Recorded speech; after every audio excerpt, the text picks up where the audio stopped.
बिस्मिल्लाहिर्रहमानिर्रहीम, अस्सलाम वालेकुम, सुबह बख़ैर, गुड मॉर्निंग। आऊं तव्हांजो पंहिंजो मेज़बान इरशाद जागीरनी तव्हांजी ख़िदमत में हाज़िर थी चुको आहियां। उमेद आहे तव्हां बिल्कुलु ठीकु ठाक हूंदो, ख़ैरियत सां हूंदो, मज़े में हूंदो, करार में आहियो न, ऐं हुजण बि घुरिजे, छो त असीं तव्हांजे लाइ दिलि सां दुआऊं कंदा आहियूं ऐं जेके दुआऊं दिलि सां कबियूं आहिनि अॻंदियूं ज़रूरु आहिनि। नओं साल आहे त नयूं उमेदूं, नवां जज़्बा ऐं नई ॻाल्हि हुजणु घुरिजे, नओं गेटअप हुजणु घुरिजे। मां बि थोरो तव्हांखे चेंज लॻंदो हूंदुसि, तब्दील लॻंदो हुउसि। मूं चयो नओं साल आहे त थोरो माण्हू चेंज हुजे, सो इन जे करे तव्हां बि पंहिंजो पाण खे थोरो तब्दील ज़रूरु कजो। साॻा माण्हू न रहो ऐं थोरो चेंज हुजणु ज़रूरी आहे। पर ऐं वरी इन ॻाल्हि में वरी इहा ॻाल्हि बि कंडे छॾींदो त जेकी तव्हां में मुस्बत शयूं आहिनि उहे तब्दील करण जी ज़रूरत न आहे। जेकॾहिं तव्हांखे कोई चवे थो, मूंखे त किन माण्हुनि जो त सुठो नथो लॻे, इन करे तूं ईअं थी वञु, जेकॾहिं कोई तव्हांखे चए थो तव्हां सुठा था लॻो त तव्हां उन जी ॻाल्हि ते ज़रूरु यकीन कजो ऐं पंहिंजो पाण सां ॻाल्हाइजो, पंहिंजो पाण खे ॾिसिजो। के शयूं आहिनि जेकी न बदिलाइणु घुरिजनि, न तब्दील करणु घुरिजनि।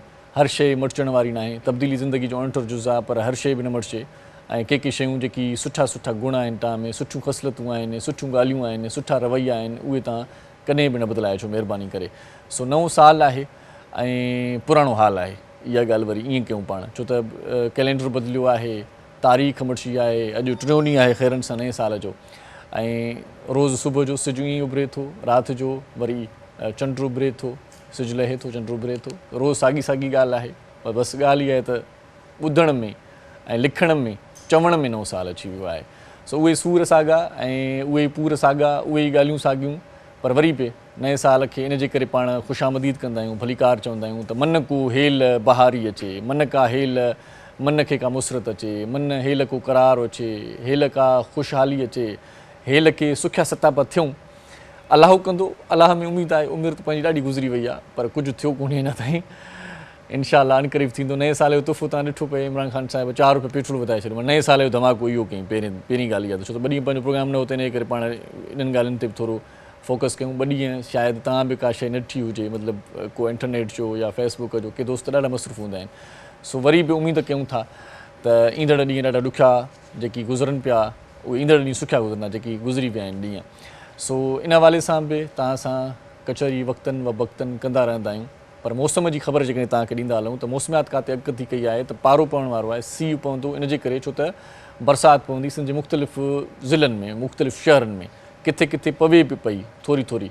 कराची में बि 2-4 ॾींहं पहिरियां थोरी हल्की बरसाति पई हुई ऐं उन थधि में थोरो इज़ाफ़ो कयो हुयो। हाणे वरी अॼु जॾहिं आउं आयुसि पए स्टूडियोस में प्रोग्राम करणु, त ॾिठुमि पए त मौसम झुड़ाली हुई, मौसम भली हुई, बहितरीनु मौसम हुई। माना न घणो सीउ हुयो, न वरी ख़बर आहे त हाणे त सियारे जी मौसम आहे त गर्मी त हूंदी ई कोन्हे। सो ओवरऑल तव्हांजे शहर जी जेका सूरत हाल आहे उहा बि तव्हां असांखे ॿुधाए सघो था। उहा थोरी देरि में वरी तव्हां खां जॾहिं टेलीफोन कॉल्स वठंदासीं त पोइ तव्हां ॿुधाईंदव। सियासी माहौल गरम शरम लॻो पियो आहे ऐं नवाज़ शरीफ़ साहिबु अचणु चाहे थो ऐं कॾहिं न अचणु चाहे थो, ॿई ॻाल्हियूं आहिनि। ऐं वफ़ाक़ी हुकूमत त शहबाज़ शरीफ़ साहिब खे चई छॾियो आहे, हाणे शहबाज़ शरीफ़ साहिबु अचे न त पोइ वरी ॻाल्हि इहा थींदी त पोइ ॿधल तूं हूंदे असां सां गॾु। पोइ ॾिसूं त छा थो थिए। ऐं अब्दुल गफ़ूर हैदरी साहिब जो बयानु ॾाढो ज़बरदस्तु आयो आहे। सुबुह सां हेडलाइंस मूं ॾिठियूं पए, उन चयो त शेख रशीद साहिबु ज़बरदस्तु माण्हू आहे, उन में ज़बरदस्तु ख़सलत इहा आहे त हर बूट में फिट थी वेंदो आहे। डायलॉग ॾाढो ज़बरदस्तु लॻो मूंखे। मूं चयो यार इहो तव्हां शेयर कयो, हर बूट में फिट थी वेंदो आहे, हर माण्हू सां गॾु हूंदो आहे, हर हुकूमत में गॾु हूंदो आहे। सो बहरहाल वरी ॾिसूं त शेख रशीद साहिबु अॻिते केतिरो हले थो ॿियनि हुकूमतुनि में, हर माण्हू सां गॾु हूंदो आहे। ऐं कॾहिं वरी जॾहिं वेड़ान थींदी आहे, जॾहिं को अहिड़ो जुलूस निकिरंदो आहे या एहतजाज हूंदो आहे, त पोइ शेख रशीद साहिब खे मूं ॾिठो आहे त मोटरसाइकिल ते भॼी बि वेंदो आहे, वरी ख़बर ई न पवंदी आहे। पोइ मूंखे लॻंदो ईअं आहे त ॼणो को आम माण्हू जीअं न मोटरसाइकिल हलाईंदो आहे, पोइ ईअं आव कंदो आहे, मोटरसाइकिल जे पोयां बि वेही रहंदो आहे, कंहिं न कंहिं खां लिफ्ट वठी वठंदो आहे, माना भॼी वेंदो आहे। ॾाढो ज़बरदस्तु इहा महारत रखे थो। सो इहो थियो सियासी हाल अहिवाल। सो पिंडोरा बाक्स जूं ॻाल्हियूं बि हलनि थियूं त खुलंदो, ऐं कुझु वरी मकानी शयूं पिया आहिनि, उहे बि तव्हां डिस्कस कंदासीं। पर कल्ह हिकिड़ो सदमो रसियो असांजे सथ खे, असांखे ॾाढो ॾुखु थियो। नए साल जूं खोड़ सारियूं ख़ुशियूं तव्हांखे मुबारक हुजनि, खोड़ सारा सनिया न्यापा पैगाम भला तव्हां ताईं पहुता हूंदा, पर किन दोस्तनि खे शायदि का ॾुख जी ख़बर बि मिली हुजे नए साल जे स्टार्ट में, असांखे उहा मिली वई। सो असां ॾाढा ॾुखारा थियासीं, छो त असांजे सथ जो, सिंध टीवी जे सथ जो पुराणो साथी, असांजो दोस्त, भलो भाउ, असांजो महिनती वर्कर राहिब ॿपड़ साहिबु असांखां मोकिलाए वियो। राहिब ॿपड़ साहिबु स्पोर्ट्स जी तमामु घणी ॼाण रखंदो हुयो, पाण रांदीगर बि हुयो, रांदि खेॾंदो पियो। ॿुधाइनि था त पाण रांदि खेॾंदे हुनखे दिलि जो दौरो पियो ऐं सखर जे ICU में, सखर जी इस्पताल आहे, उते जेको आहे सो हुनखे आंदो वियो, जिते सहूलियतूं न हुजण जे करे ॿुधायो वञे पियो त राहिब ॿपड़ साहिबु दम धणी हवाले कयो। नौजवान माण्हू हुयो, मुंहिंजी उमिरि जो हुयो, मतिलबु मुंहिंजी उमिरि 37-38 साल आहे, त हुनजी एतिरी उमिरि हुई। सो ॾाढो ज़बरदस्त माण्हू हुयो ऐं सुठो लेखक हुयो, सुठो शाइर बि हुयो ऐं ख़ासि तौर ते सिन टी वी जूं जेकॾहिं तव्हां पुराणियूं डॉक्यूमेंट्रीज़ ॾिठियूं हूंदियूं या रिपोर्ट्स टाइम जेकॾहिं तव्हां ॾिसंदा आहियो सिन टी वी न्यूज़ ते त रिपोर्ट्स टाइम जो इंचार्ज बि रहियो अॻूणो ऐं रिपोर्ट्स टाइम में जेका हुन महिनत कई छो त रिपोर्टर सिर्फ़ु का न का ख़बर मोकिले छॾींदा आहिनि, का न का रिपोर्ट ईअं अहवाली तौरु मोकिले छॾींदा आहिनि, पोइ उनखे सुठे नमूने सां सुठनि लफ़्ज़नि में ऐं सुठे तरीक़े सां पेश करण जो जेको हुनुर हुयो उहो राय ॿपड़ साहिबु वटि। राय ॿपड़ साहिबु ॾाढो ज़बरदस्त माण्हू इन जे करे बि हुयो छो त उनखे धरतीअ जो ऊनो हुयो। मूं उनखे ॾिठो पए त सिंधी रांदीगरनि जे बारे में तमामु घणो परेशान रहंदो हुयो त असांजी जेका क़ौमी टीम आहे उन में सिंधी रांदीगर छो नथा अचनि। इन ॻाल्हि खे हर प्लेटफॉर्म ते हू चवंदो हुयो ऐं जिते बि उनखे मौक़ो मिलंदो पंहिंजे प्रोग्रामनि में या किथे बि को वॾो इवेंट हूंदो हुयो त उते जॾहिं बि हिनखे को ख़िताब जे लाइ या ॿ लफ़्ज़ ॻाल्हाइण जे लाइ को चवंदो हुयो त राय ॿपड़ साहिबु इहा ई ॻाल्हि कंदो त बसि सिंधी रांदीगरनि खे क़ौमी टीम में शामिलु कयो वञे। ऐं जॾहिं शाहनवाज़ ॾाणी साहिब खे शामिलु कयो वियो ऐं कुझु उनखां मैचिस में खेॾायो वियो त राय ॿपड़ साहिब जी जेका ख़ुशी हुई उहा ॾिसण वटां हुई, उहा ॾाढो मतिलबु सरहो थियो छो त हुन इहो सोचियो पिए त जेका हुन महिनत कई हुई ऐं जेको आवाज़ु उथारियो हुयो उहो आवाज़ु हाणे ॼणो त पहुची वियो उन जॻह ते जिते उनखे पहुचणु घुरिजे आहे। राय ॿपड़ साहिबु मिलण जुलण में बि ॾाढो भलो माण्हू हो, थोरो जज़्बाती बि हूंदो हुयो ऐं उहो जज़्बाती ईअं न हूंदो हुयो, के माण्हू हरभरू जज़्बाती थींदा आहिनि पर हीअ पंहिंजी ॻाल्हि हक़ जी ॻाल्हि जेका ग़लति ॻाल्हि हूंदी उनखे तस्लीम न कंदो। पोइ भली मां हुजां को हुनजो दोस्त हुजे या हुनजो भाउ हुजे, जेका ॻाल्हि हुनखे सम्झ में ईंदी त इहा ग़लति आहे त हुन ते हू कंप्रोमाइज़ करण वारो माण्हू न हुयो, चवंदो हुयो ग़लति आहीं त ग़लति आहीं, पोइ भली तोखे छा बि थी पवे नाराज़ थी तॾहिं। पोइ ॾाढो सुठो माण्हू हूंदो हुयो ऐं शाइरी बि ॾाढी सुठी कंदो हुयो, कॾहिं कॾहिं असांखे बि फीडबैक ॾींदो हुयो छो त मां कॾहिं कॾहिं चवंदो आहियां दाद ॾियण वारा माण्हू जॾहिं दाद ॾींदा आहिनि त पोइ ॻाल्हि ॾाढी वणंदी आहे, सुठी लॻंदी आहे। सो राय ॿपड़ साहिबु कॾहिं कॾहिं सुठो दाद ॾींदड़ माण्हू बि हुयो, ॻाल्हि हुनखे वणंदी हुई त चवंदो बि हुयो। काल्ह असांखां विछड़ी वियो, सिन टी वी जो पूरो सख़्तु ॾुखारो थियो ऐं डॉक्टर अब्दुल करीम राजपर साहिब बि कल्ह इन हवाले सां इहा ॻाल्हि पे कई त राय ॿपड़ साहिबु जेको सिन टी वी न्यूज़ ते कमु कयो आहे उहो कमु सदाईं यादि रखियो वेंदो, उहो साराहण जोॻो आहे। अजीत कुमार आहूजा साहिबु दिल्ली सदमो उनखे पहुतो आहे, ॾुखु थियो उनखे बि छो त पूरी टीम खे ॾुखु थियो आहे। असां सां गॾु हूंदो हुयो, असां सां गॾु घुमंदो फिरंदो, कचहरियूं कंदो ऐं डिस्कस कंदो, मुख़्तलिफ़ मौज़ूअनि ते राया ॾींदो, तजिया ॾींदो हुयो। सो इन जे करे जेकी माण्हू गॾु हूंदा आहिनि न उन्हनि जो विछोड़ो वढ ॾेई वेंदो आहे, उन्हनि जो विछोड़ो मारे छॾींदो आहे। सो चवण जो मक़सदु इहो आहे त कॾहिं कॾहिं के माण्हू बीमार थी मरंदा आहिनि, के माण्हू इलाही तवील अलालत खां पोइ मरी वेंदा आहिनि, गुज़ारे वेंदा आहिनि, उन्हनि जो बि ॾुखु थींदो आहे। पर हीउ जेको अचानक अहिड़े क़िस्म जो को सदमो पहुचंदो आहे जेको माण्हू हलंदड़ फिरंदड़ घुमंदड़ फिरंदड़ हुजे। चवनि था त हिकु राति अॻु लाड़काणे में शादी जी तकरीब हुई, उते राय ॿपड़ साहिबु वॾा चर्चा कया दोस्तनि सां, वॾा भोग ठका थिया ऐं उनखां पोइ सभिनी दोस्तनि खे दावत ॾिनई त तव्हां मुंहिंजे शहर पे अचो। पोइ कुझु दोस्तनि खे कराची वापसि वञिणो हुयो, कुझु दोस्तनि खे काॾे वञिणो हुयो, सो न वञी सघिया। बहरहाल चवनि था त ॾाढो ख़ुशि हुयो, ठीकु हुयो, बहितरु हुयो। अचानक सुबुह सां हुनजे मरण जी ख़बर पई त ॾाढो ॾुखु थियो। नौजवानीअ जो मौत ऐं ॿियो वरी अचानक मौत, इहो वॾो सदमो ॾेई वेंदो आहे। सो आउं पाण ॾुखारो थी वियुसि, अखियूं अश्कबार थी वियूं छो त के घड़ियूं जिन सां घारियल हूंदियूं आहिनि उहे घड़ियूं यादि ईंदियूं आहिनि, पोइ उहे पल यादि ईंदा आहिनि। पोइ अलाह साईं राय ॿपड़ साहिब खे जन्नत फिरदौस में जॻह अता फ़रमाए ऐं नौजवानीअ जो जेको मौत हूंदो आहे उहो वढ ॾेई वेंदो आहे, उहो सूरु ॾेई वेंदो आहे, सदमो ॾेई वेंदो आहे पंहिंजनि खे, पंहिंजनि मिटनि खे, अम्मा खे, बाबा खे, वनीअ खे, बचनि खे, भाइरनि खे, सभिनी खे अलाह साईं सब्र जी तौफ़ीक़ अता फ़रमाए। असीं बि साबिरीन थी करे रब जी रज़ा में राज़ी आहियूं। सो वरी चवण जो मक़सदु इहो आहे तव्हां सभिनी जे लाइ त दुनिया ऐं हीअ काइनात, हीअ ज़िंदगी, हीअ जेका आहे न सा इहा अखि चिंब जो खेल आहे कल्ह हुयो, कल्ह माना हाणे जीअं पाण आहे इरशाद जागीरणी। कॾहिं ईअं जो हसंदर साहिबु चवंदो हुयो त आहे मां हू थियण में या हुयो थियण में देरि न लॻंदी आहे। अॼु माण्हू आहे सुभाणे हुयो, इहो जॾहिं लक़ब अची वेंदो हिन में देरि न लॻंदी आहे। सो सुठा सुठा कमु कयो, सुठी सुठी कचहरी कयो, सुठो पंहिंजे वतन जे लाइ, पंहिंजे देश जे लाइ, पंहिंजी मिटीअ जे लाइ को कमु करे छॾियो त जीअं तव्हांखे सदाईं यादि रखियो वञे, सुठनि लफ़्ज़नि में यादि रखियो वञे। असां पंहिंजी ज़िंदगी जेका गुज़ारियूं था न ईअं पंहिंजे लेखे, अलाह जे आसिरे में माण्हू हले पर कुझु करे, पोइ जॾहिं कुझु करे वेंदो त पोइ उहो माण्हू यादि रखियो वेंदो, उहो माण्हू सदाईं तारीख़ जे सुहिणनि ऐं सुनहरनि वर्कनि में लिखियो वेंदो जिन माण्हुनि कुझु कयो आहे। बाक़ी जेकॾहिं कुझु नथा कयो, रुॻो खाई पी ऐं गुज़ारे था वञो त इहो गुज़ारणु तव्हांजो कम जो न आहे। सो गुज़ारियो त भरपूर तरीक़े सां गुज़ारियो ऐं सुठो थी गुज़ारियो ऐं सुठाईअ जी तरफ़ अचो, भलाईअ जी तरफ़ अचो। यार अलाए छो मां ॾुखारो थी वियो आहियां। सो ज़िंदगी ॾाढी मुख़्तसिर आहे, प्यारु वंडियो, मुहबतूं वंडियो, देरि न कयो ॿिली, परचाव कयो जिन सां तव्हां रुठल आहियो। अॼोको प्रोग्राम ॾाढो सुठो थींदो, सुठा कलाम तव्हांखे ॿुधाईंदासीं, कुझु कराची जा इशूज़ बि हूंदा, कुझु दिलि जूं ॻाल्हियूं बि हूंदियूं ऐं तव्हां सां गॾु शाइरी मतिलबु आउं ॿुधाईंदुसि कुझु शाइर दोस्त बि हूंदो त उन सां कोशिशि कंदासीं त रूह रिहाण कयूं शाइरीअ जी। मोटींदासीं हिकिड़े वक़्फ़े खां पोइ। तव्हां असांजो थोरो इंतज़ारु कजो, ॾिसंदा रहिजो सलाम सिंध। मुझे सिंध के सलाम सलाम सिंध, मुझे सिंध के सलाम सलाम सिंध। सलाम सिंध में हिकु बार वरी तव्हांखे भलीकार चऊं था। अॼु 3 जनवरी आहे, सूमर जो ॾींहुं आहे, वर्किंग डे आहे, पहिरियों ॾींहुं आहे हफ़्ते जो। ऐं अॼोको प्रोग्राम में ॾाढो सुहिणो करे पेश कंदासीं। उमेदु इहा आहे मुज़ महिमान असांजे स्टूडियोज़ में पहुची चुका आहिनि। उनजो तारीफ़ तव्हां सां कराईंदो न। सभ खां पहिरियां जेका शख़्सियत आहे उहा सुठी तर्जीह निगार आहे, मतिलबु मुख़्तलिफ़ मामलनि ते सुठी राय ॾेई सघे थो ऐं पंहिंजी ॻाल्हि पे रखी सघे थो, मशवरा बि ॾेई सघे थो ऐं ईंदड़ मुस्तक़बिल ॿुधाए सघे थो इन ॻाल्हि खां पोइ थींदो छा, इन कम खां पोइ छा थियण वारो आहे। अहिड़ा माण्हू जेकी अॻकथी कंदा आहिनि, सो इहा ॾाढी सुठी ॻाल्हि आहे त उन्हनि जो दिमाग़ु, उन्हनि जो ज़हन अॻ में ई एतिरो सोचींदो रहंदो आहे। सो अॼु असां सां गॾु सुठो तर्जीह निगार कराची लाइन्स ते हुन सां ॻाल्हाईंदासीं। कराची जा जेकी मामला मसइला आहिनि, कराची जी ट्रांसपोर्ट आहे, पाणी न आहे, ॿिया जेकी मामला आहिनि, हर पार्टी चवे थी त कराची असांजी आहे, आख़िर कंहिंजी आहे, कराची असांजी आहे हूअं त। सो भलीकार चऊं था। नासिर कुरैशी साहब हमारे साथ हैं। जी नासिर साहब कैसे हैं? ठीक है, बहुत शुक्रिया आप हमारे प्रोग्राम में तशरीफ़ लाए। थैंक यू सो मच, आपने टाइम निकाला। ऐं ॿी जेका महिमान शख़्सियत आहे उहा सुठी शाइर आहे, सुठो शाइर आहे, सुठी शाइर शख़्सियत आहे ईअं चवां। असांजे प्रोग्राम में ईंदो रहंदो आहे, सुठा ख़्याल वंडींदो आहे ऐं अॼु बि असांजे प्रोग्राम में आहे। मुख़्तलिफ़ फ़नकार हुनजी शाइरी ॻाई आहे, ॾाढो सुठो शाइर आहे, बहितरीनु शाइर आहे ऐं पाण वरी ज़ात जो बि शाइर आहे। सो अशरफ शाइर साहब असां सां गॾु आहे, हुनखे भलीकार चऊं था। साईं कीअं आहियो? ठीकु आहियो? अल्लाह जो करम, तव्हां ॿुधायो त? साईं वॾी महिरबानी, लख थोरा। आऊं बिल्कुलु ठीकु आहियां, अलाह साईं जो करम आहे। सो लख थोरा तव्हां प्रोग्राम में आहियो। लोक फ़नकार आहे, अॼु असां पंहिंजे प्रोग्राम में घुराई आहे, ॾाढो सुठो ॻाईंदी आहे। मूं त हुनखे काफ़ी भेरा मुख़्तलिफ़ चैनल्स ते ॾिठो पए, मतिलबु यूट्यूब चैनल्स ते ॾिठो पए, CDs में हुनखे ॿुधो पए, बिल्कुलु हू बहू ॼण त फौज़िया सुमरो ॻाए थी। कुझु वक़्तु पहिरियां जॾहिं हुनजा कलाम नवां आया त मूं कुझु रक्षाउनि में या किथे होटल्स में या किथे हुनजो आवाज़ु ने ॿुधो त मूं सोचियो पए त हीउ फौज़िया सुमरो जो गानो मूं कॾहिं ॿुधो न आहे, भला हीउ कॾहिं ॻायो हुयो हुन। सो पोइ मूंखे ख़बर पई त हीउ फौज़िया सुमरो न आहे, इहा बिल्कुलु हुनजे आवाज़ सां मुशाहिबत रखंदड़, उनजो ई आवाज़ु ॼण लॻंदो आहे, हीअ आहे सुरैया सुमरो।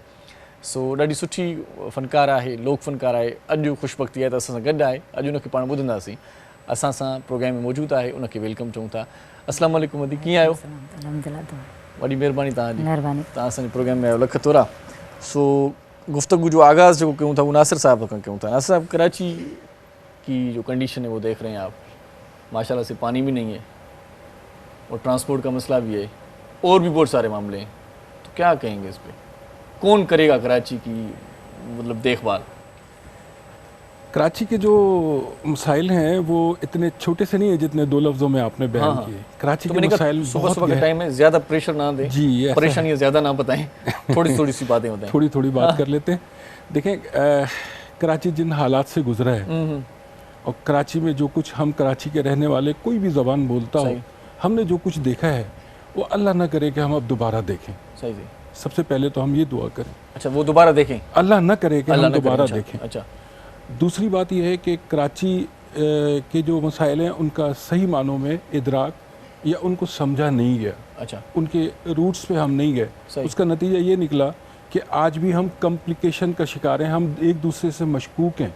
हम कराची के रहने वाले, कराची में देखिए, जो कराची शहर की अगर हिस्ट्री लेते हैं तो कराची में जो पहले से आबाद थे, हमारे सिंधी बोलने वाले हमारे भाई थे, हमारे बलूची बोलने वाले भाई थे, वो सन ऑफ सॉइल थे। उसके बाद यहाँ लोग आते गए, उर्दू बोलने वाले भी हमारे भाई आए हैं, हमारे पंजाब से भी लोग आए, पूरे पाकिस्तान से मिनी पाकिस्तान कराची। तो दुनिया में सब जगह यही होता है। दुनिया के जिन शहरों में, बड़े शहरों में, मुल्कों से, मुल्क के अंदरूनी इलाकों से लोग वहाँ आते हैं, माइग्रेट करते हैं, वहाँ काम करते हैं, वहाँ की तरक्की में अपना हिस्सा डालते हैं और वो शहर जगमगाते हैं। सही। हमारे शहर की बदकिस्मती ये है कि हमने तस्लीम नहीं किया एक दूसरे को। एक तो पहला पहलू ये है। सही। दूसरी बात ये कि जो निज़ाम दुनिया के बड़े मुल्कों में होता है उसको चलाने के लिए मास ट्रांजिट निज़ाम नहीं है, पानी का सिस्टम नहीं है, हम फैसिलिटीज़ नहीं दे पाते, हमारा सिस्टम डिलीवर नहीं कर रहा है। उसका नतीजा ये निकलता है कि फ्रस्ट्रेशन पैदा होती है। जब फ्रस्ट्रेशन होती है तो एथनिक ग्रुप बनते हैं, हम एक दूसरे के खिलाफ जाते हैं। उसके लिए ज़रूरी है कि हमें रूट्स पे जाके उन मसाइल को हल करना चाहिए। वो सिस्टम लाना चाहिए दुनिया के तरक्की याफ्ता मुल्कों में। न्यूयॉर्क में जैसा है, इवन हमारे पड़ोसी मुल्क के जो कैपिटल है वहाँ तो चीफ मिनिस्टर है, कोई झगड़ा नहीं है। वहाँ नारा लगाया जाता है कि हिंदू, मुस्लिम, सिख, ईसाई आपस में सब भाई भाई।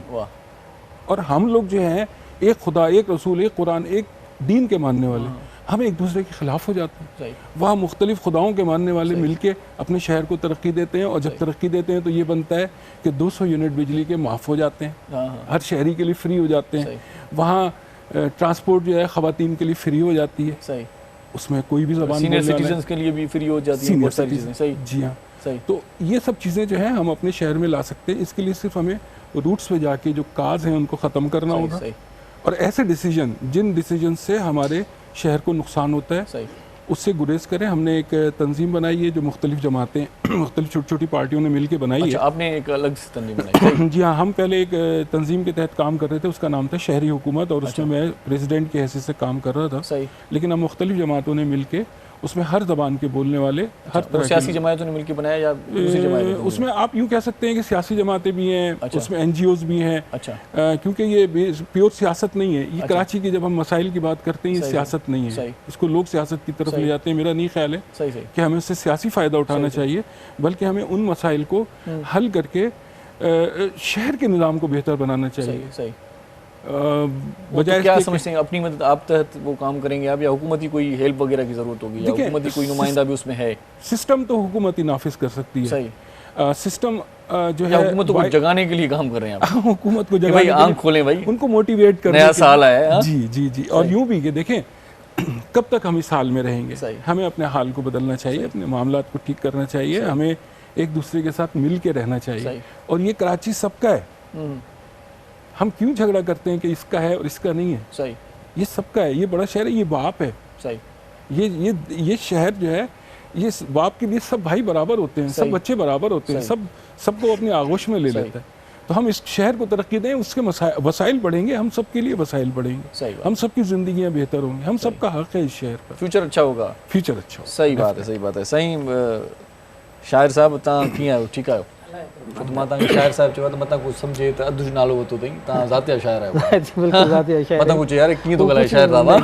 जॾहिं शुरू में जॾहिं शायरी कई तो दिसरे खे जॾहिं ख़बर पई तो ज़ाति जो भी कोई शायर आहे या सभु फनकार ईअं पुछंदा त पोइ इहो जॾहिं नई वरी मज़े जी ॻाल्हि इहा आहे त किथे किथे कॾहिं कॾहिं कंहिं CD में या किथे वीडियो में माण्हू लिखंदा हूंदा न, या लिखिजी ईंदो हूंदो शायर अशरफ शायर, चवंदा यार चरियान ॿ चकर शायर लिखो थो।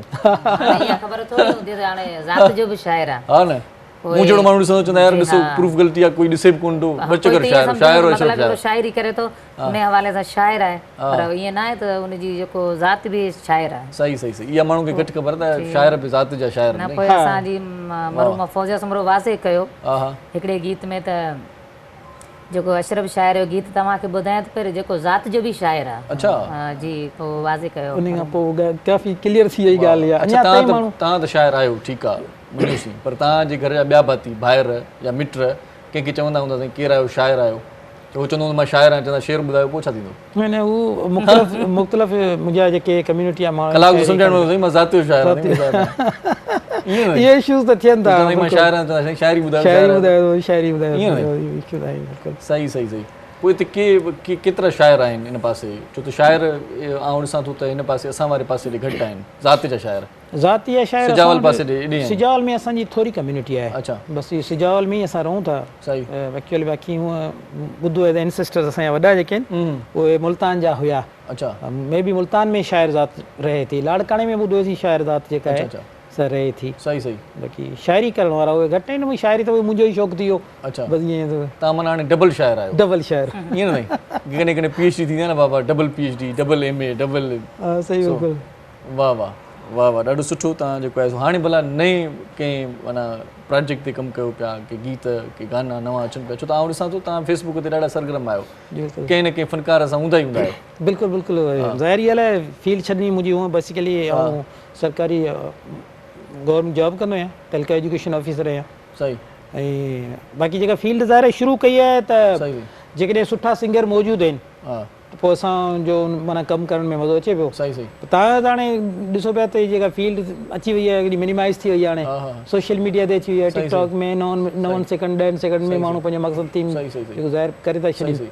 शायरी करण थोड़ी हाणे सोलो थी वियो आहे थोरो सहूलियत थी जदत अची वई आहे जदीद तरीक़ा अची विया आहिनि पहिरियां त वरी शाइर लुकी वरी डायरी खणी पुॼंदो हुयो उन पासे जेसीं ताईं फनकार जिते रहंदो हुयो हाणे त व्हाट्सएप जो ज़मानो आहे कलाम लिखो थी मां कलाम पेची वियो कलाम ॻाइजी वियो वरी वापसि रिवर्स हमरा खे मिली वियो ॿुधी वरिती उन वीडियो लॻी वई वरी रिलीज़ बि थी वियो मुख़्तलिफ़ माना उन में तॾहिं माशाल्लाह शाइरी बि हूंदी हुई न उन में ॾाढी महिनत बि करणी पवंदी हुई शाइरी ऐं इहो माना अशरफ शाइर लाइ चओ था या सभिनी शाइर लाइ मतिलबु सभु जेके बि शाइर असांजा तमामु सुठा शाइर आहिनि सही थी जॾहिं असांजो सिलेक्शन थींदी हुयूं त ज़ाहिर आहे कुझु सिंगर हुयूं बिन मरूमा फौजिया सुमरो हुई सुरैया सुमरो आहे आदि समीना हूंदी त उहे बाक़ाइदे पंहिंजी शाइरी चेक कंदी हुयूं सही सही जेको मिलियो सो कोन ॻाइबो सही सही हा ज़ाहिर त हा पोइ माना बाक़ाइदे वर्ड्स कटाईंदी हुई में छा हुयो त वरी कुझु फनकार बि महदूद हुया कुझु फनकार हुया हाणे दर माण्हू फनकार हाणे त जीअं जेको ॾिजे थो न फनकार खे या फनकारा खे तॾहिं हिकिड़ी चीज़ जी मयार बि हूंदी हुई जेॾी महिल हिकिड़ी चीज़ जी मयार हूंदी जॾहिं हिकिड़ो फनकार हूंदा 20 गाननि मां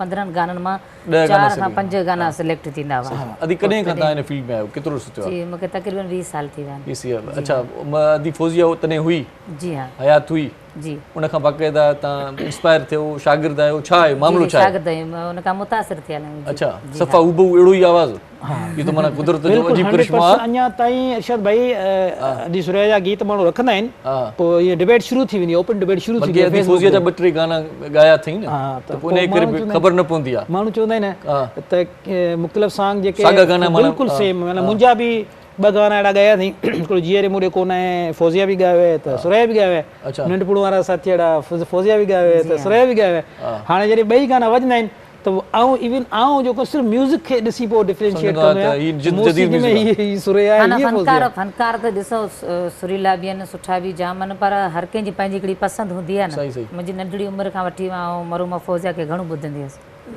सही सही तव्हांखे कलाम ॾियण में हिकिड़ो फ़ाइदो आहे को बि शाइर तव्हांखे कलाम ॾे इहो चई सघे थो मां पुराणो शाइर आहे फौजिया ॻाया आहिनि कलाम ॿुधो भले हा इहो फ़ाइदो पवंदो केरु सुञाणे फौजिया या सुरैया अच्छा फौजिया तव्हांजी ज़ात भाई हुई या रिश्ते में बि लॻंदी तव्हां बि सुमरा आहियो न जी हा मुंहिंजी मतिलबु हिकिड़ो उस्ताद बि हुई वॾी बि हुई ऐं हुनजी एतिराम बि कंदी अॼु ताईं बि ऐं जिते बि वेंदी आहियां हालांकि मुंहिंजूं बि अलाह जी महिरबानी आहे काफ़ी कैसेटूं मूंखे यादि न आहिनि मुंहिंजूं केतिरियूं कैसेटूं केतिरा कलाम आहिनि पर जिते बि मां वेंदी आहियां कंहिं फंक्शन में अगरि कहिड़े प्रोग्राम में तव्हां पहिरीं मरहूमा जो ज़िक्र कंदी आहियां छो जो मूं उन खां ई मुतासिर थियसि उन जे ई हिसाब सां दुनिया जेको आहे पूरी जेके ॿुधण वारा मुंहिंजा उहे ई सम्झंदा आहिनि हीअ फौजिया आहे फौजिया सेम आहे मतिलबु हिकिड़ो उन्हनि मूंखे इहो नालो ॾिनो आहे उहा अलाह जी महिरबानी आहे पर हुनजी मूंखे उस्तादी मिलियल आहे छो जो उन खां मुतासिर बि हुअसि ऐं आवाज़ सेम थियो आहे मतिलबु हिकिड़ो उहो त कुदरती ॻाल्हि आहे हिकिड़ी पोइ उन्हनि जी ज़िंदगीअ में तव्हांजा एल्बम्स आया उन वक़्त बि जी हा अच्छा मूंखे अशरफ भाई हिकिड़ी ॻाल्हि यादि अची वई जी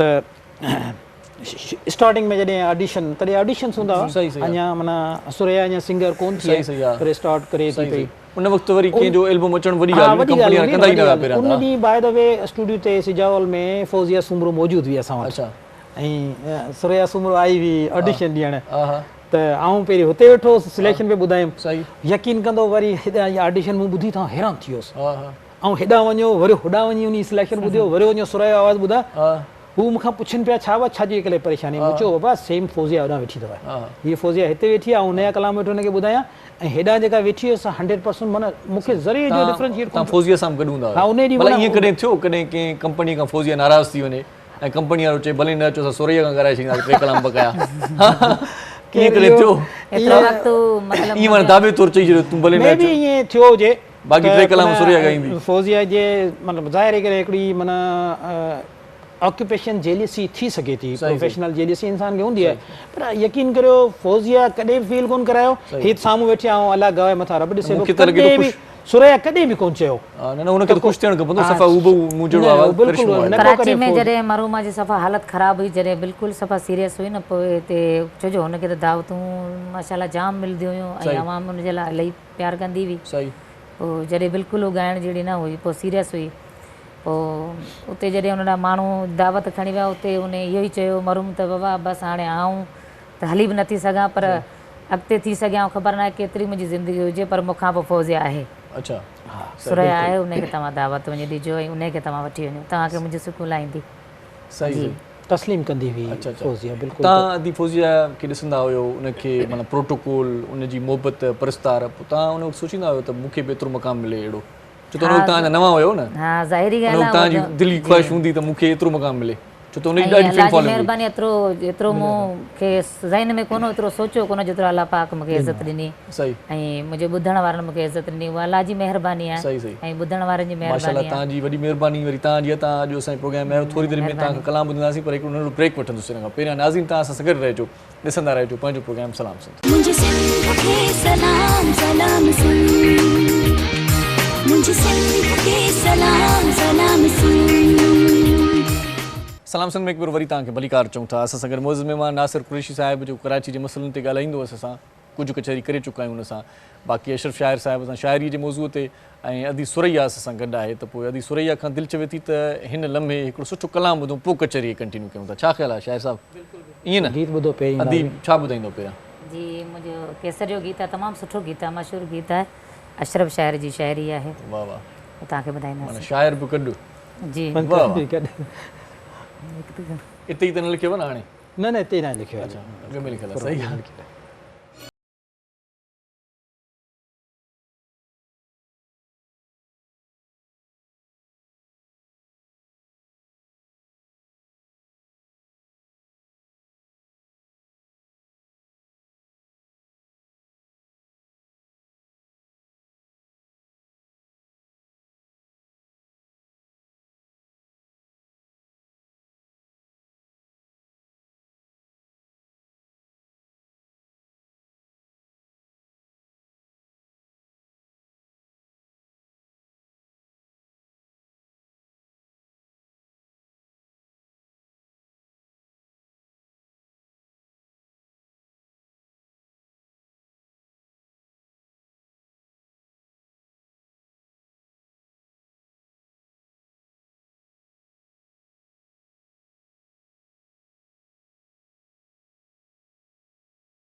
वाह वाह वाह वाह, छा ॻाल्हि कजे।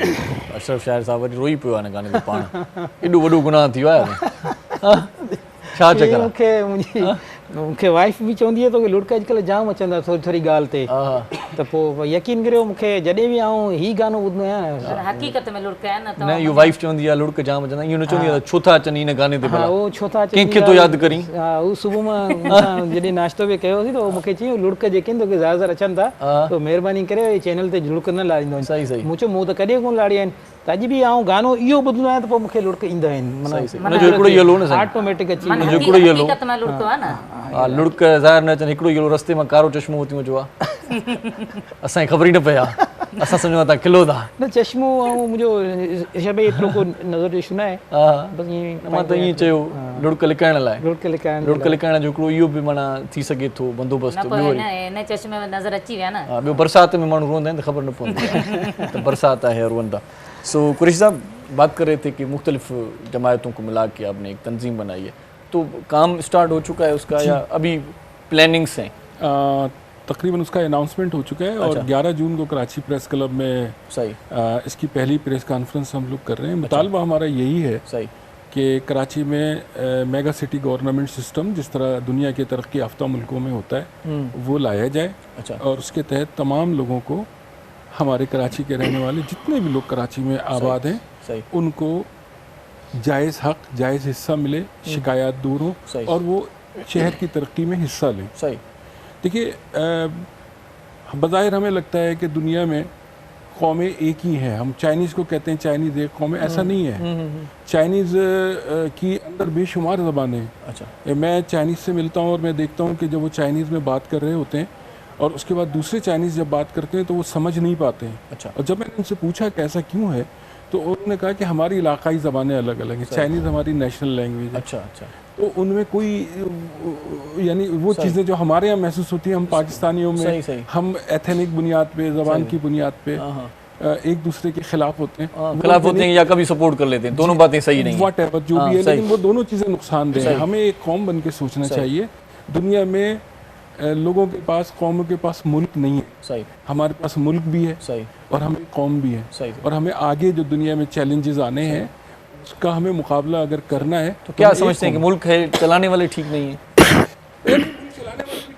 72-73 साल हो गए फिर भी वही कोई सही बंदा नहीं मिला क्या? देखिए क्या सोच है आपकी? मेरा ख्याल है कि हमें सिस्टम पे जाना चाहिए। दुनिया में सिस्टम होता है, लोग आते जाते रहते हैं, सही, लोग आते जाते रहते हैं, सिस्टम बरकरार रहता है, सिस्टम को इम्प्रूव करते हैं। यहाँ पर ये भी होता है कि मतलब कोई दूसरा आ गया बंदा किसी भी सीट पे, जी जी, या किसी भी पार्टी का बंदा आ गया, तो पिछली जो हुकूमत थी या पिछली पार्टी का जो काम किया होता है तो उसको खत्म कर देते हैं या उसको आगे बढ़ाने नहीं देते। ये भी होता है अक्सर। एग्जैक्टली, अच्छा काम था तो उसको आगे बढ़ाओ। ये एग्जैक्टली ऐसा होता है। अच्छे कामों को भी अगर कोई हुकूमत करके जाती है तो आइंदा आने वाले उसे शायद एक तासुब की नज़र से देखते हैं, इसको होना ही नहीं चाहिए, उसको ही जाएगा, क्रेडिट उसको जाएगा। ऐसा नहीं होना चाहिए। हमें एक कौम बन के सोचना चाहिए और तमाम जो पाकिस्तान में रहने वाले जितने पाकिस्तानी सब भाई हैं, हम सब भाई हैं, हम सब मिल के रहना चाहिए। और देखिए बुनियादी बात यह है कि पॉलिसी अगर कितनी अच्छी क्यों ना हो, अगर उसमें कंटिन्यूटी नहीं होगी तो वो उसका रिजल्ट नहीं मिलेगा, उसका नुकसान होगा। अगर बेनज़ीर इनकम सपोर्ट प्रोग्राम था, बेहतरीन प्रोग्राम था, तो हम उसका नाम क्यों बदलने पे मुसिर हो जाते हैं? हम उसको कंटिन्यू कर लें। अगर उसमें कोई खराबियाँ हैं उनको हम सही कर लें। सही। अच्छा एक बात दूसरी बताऊँ, जो नाम पहले रखा जाता है ना, भले आप कितने भी नाम बदल लो, लोग उसी नाम से पुकार दें अक्सर। एग्जैक्टली ऐसे भी होता है, ऐसा है। आप भले रोड रस्ते हो या कोई शाहराएं बड़ी हो या एक अच्छा शहर हो, उसका नाम चेंज कर लें, लेकिन वो नाम वही होता है जो पहले होता है। लोगों के दिलों में जो चीज़ें बैठ जाती है ना, अगर स्टील मिल बनाया है तो जिसने बनाया, मैं नाम भी ना लूँ तो सबको पता है किसने किया है। तो वो जो अच्छे काम है वो तो रहती दुनिया तक रहते हैं। जब तक ये दुनिया बाकी है, जब तक वो इदारे बाकी हैं, वो चीज़ें तारीख में लिखी जाती हैं। हम जो है, हम बात वही हो गई कि किसी का नाम अगर फैज़ान है, घर में उसको फैजू फैजू बुलाते हैं तो फैजू ही बुलाएंगे भाई। डेफिनेटली उसका नाम चेंज नहीं होगा। डेफिनेटली इसी तरह। तो ये सिलसिला पहले क्या करना चाहते हैं? सबसे पहले देखिए हम ये चाहते हैं क्या होना चाहिए कराची के? देखिए कराची में ये होना चाहिए, कराची में सबसे पहले मरदमशुमारी दुरुस्त हो जाए। अच्छा। मरदमशुमारी दुरुस्त होगी तो उसके नतीजे में हम हमारे जो पॉलिसी साज इदारे हैं उनको पॉलिसी बनाने में आसान होगी। अच्छा एक तो बात ये है कि कराची में मरदमशुमारी दुरुस्त होनी चाहिए, लेकिन कराची में बसने वाले या रहने वाले मुख्तलिफ दूसरे शहरों से भी आते हैं, तो अगर मरदमशुमारी रियल की जाए ओरिजिनल की जाए तो कराची में मतलब इतनी आदमशुमारी होगी नहीं, कम ही होंगे लोग। देखिए मरदमशुमारी का तरीक़ाकार ये जो मुस्तकिल आबाद है, मुस्तकिल आबाद हैं लोग। सही। ऐसा नहीं है कि हम ये कहें कि वो आते हैं और चले जाते हैं। सही। कराची शहर है उनका। सही। ये हम कह नहीं सकते कि उनका शहर नहीं, वो यहाँ की फैसिलिटी यूज़ करते हैं, उनको रोड भी चाहिए, उनको बिजली भी चाहिए, तो वो प्लानिंग आप जब भी करेंगे जब उनको काउंट करेंगे। सही। बल्कि कराची में जो रहते हैं वो कराची के रहने वाले बन जाएं। बिल्कुल बन जाए, और हैं। हाँ, सही बात। हैं, हमें तस्लीम करना चाहिए। सही। हम जब तक एक दूसरे को तस्लीम नहीं करेंगे तो हमें तकालीफ बढ़ेंगी, हमारी कम नहीं होंगी। तो समझते हैं सारे मसाइल मरदमशुमारी से हल हो जाएंगे? नहीं, सिर्फ मरदमशुमारी नहीं, हल्का बंदियाँ सही हो, कौमी सूबाई असम्बली की हल्का बंदियाँ सही हो। इसके अलावा जो मसाइल हैं जो कराची में सर्विसेज के मसाइल हैं, पानी, बिजली, गैस, दूसरे सड़कों के आमद-ओ-रफ्त के, इसके अलावा तालीमी मसाइल हैं। हमारी एजुकेशन सिस्टम इतने बड़े शहर के एतबार से दुरुस्त नहीं है, हेल्थ का निज़ाम हमारा बिल्कुल दुरुस्त नहीं है। उन तमाम चीज़ों को हम दुरुस्त करें, फैसिलिटेट हों। मेरी समझ में नहीं आता कि सादिक खान इंग्लैंड जाता है और गोरे उसको वोट देके अपना मेयर बना लेते हैं। सही। हम एक दूसरे से झगड़े में लगे रहते हैं। वो तो कभी नहीं कहते कि आप पाकिस्तानी थे और तुम्हारा बाप ड्राइवर था और तुम फला थे, बल्कि वो अप्रिशिएट करते हैं अगर आप if you are able to do something, सही, यू शुड डू इट। सही बात है, होना भी चाहिए। होना चाहिए। सही बात है। साईं कचहरी सिलसिलो पाण वरी कंटिन्यू था शाइर साहब। जी सर बिल्कुल। सो इन खां पहिरियों आदि सुरेह खां पुछा कि आदि शाइरी चूंड कीअं कंदा आहियो, पाण कंदा आहियो या कोई सिलेक्शन शाइर हूंदो आहे तव्हांजो? कॾहिं कॾहिं पाण बि ज़हन कमु कंदो आहे? पाण बि कंदा आहियूं ऐं सिलेक्शन शाइर बि हूंदो आहे ऐं तक़रीबन त पाण ई कंदा आहियूं, छो जो जेका चीज़ असांखे सुठी लॻे। कॾहिं कॾहिं वरी पाण चूंड कंदे कंदे माण्हू एतिरो सम्झी वेंदो आहे जो पाण शाइरी करणु शुरू पाण बि थोरी घणी शाइरी करे वेंदो आहे। बिल्कुलु कंदा आहियो तव्हां? जी हाँ बिल्कुलु। छो त अदी फौज़ीअ पाण कंदी हुई, गाना मुना ॿुधा हुआ, ॿुधाए बेवफ़ा मूंखे विसारे कीअं थी गुज़री आहे, ईअं कुझु तुंहिंजी दिलि फौज़िया सां हुई, अहिड़े क़िस्म जा गाना हुया। अगरि किथे रिकॉर्डिंग हलंदल हूंदी आहे त किथे फसी वेंदा आहियूं, कंहिं लफ़्ज़ में त असां पंहिंजो लफ़्ज़ हणी छॾींदा आहियूं उते शाइर, पर उहो सही हुजे न हुजे हणी छॾींदा। न सही हूंदो आहे, सही हूंदो आहे। वज़न में बिल्कुलु उनजी जेको हूंदो आहे काफ़ी जे हिसाब सां हूंदो आहे, जहिड़ो मक़सदु उनजो कलाम जो मक़सदु सही हूंदो आहे, बिल्कुलु उन मक़सद सां ई लॻाईंदा आहियूं। माना अधु किलो वज़न आहे कंहिं जुमिले जो, तव्हां अधु किलो हूंदा एक्चुअल जो ॾिसो न शाइर जेके केसर जे हिन माना सिंगिंग वारा जेके शाइर माना ॾियनि था भई फनकार ॻाए असांजी शाइरी, उहो ॿाहिरि वज़न ते त पहिरीं ॻाल्हि लिखनि ई कोन, जेका ॻाल्हि हुजे ऑन स्पॉट पर जेके रिदम ते लिखनि था त उहो बि ठीकु रहंदो आहे। लिखनि माना रिदम ते था, माने उन हिसाब सां गानो माना पूरो करे ॾियनि था त भई हिन गायकी मात्राऊं पूरियूं अचनि। हा, मात्राऊं पूरियूं अचनि। पोइ कॾहिं कॾहिं ईअं थींदो आहे त शाइरनि जा जेके सॉन्ग्स आहिनि जेकॾहिं उहे माना ॿाहिरि वज़न में पूरा हुजनि त असां उनखे हर धुन में कन्वर्ट करे वेंदासीं। सही हा। वॾा वॾा शाइर जेके आहिनि उनजो जेको उस्ताद बुखारी जो कहिड़ो गीत तव्हां खणो, तव्हां उनखे कंहिं बि धुन में हणंदो त उहो फिट थी वेंदो लो। न हिकिड़ा हींअर जेको आहे न सो तक़रीबन नवां शाइर जाम आहिनि, उन्हनि खे माना एतिरी शाइरी जी ख़बर न हूंदी आहे न, पोइ शौक़िया त हर कोई थिए थो त भाई ठीकु आहे मुंहिंजो गीत थी वञे, उन्हनि में काफ़ी अहिड़ो माना असांखे थींदी आहे तकलीफ़। नवां शाइर लिखनि नथा, पाण लिखनि त था, मतिलबु उहो मूं ॿुधो नवनि शाइर जे लाइ सिर्फ़ु शाइर पाण थो लिखे, ईअं थींदो आहे। खोड़ सारा सिंगर शाइर लिखंदा 100% ईअं न? बिल्कुलु तव्हां हिन ॻाल्हि में बिल्कुलु परफेक्ट आहियो। कॾहिं कॾहिं सिंगर ई मजबूर कंदा आहिनि। सही। कॾहिं माना मिसाल तौरु ऐं अदी सुरैया नाले नथो चवां, सिंगर ई चवंदा आहिनि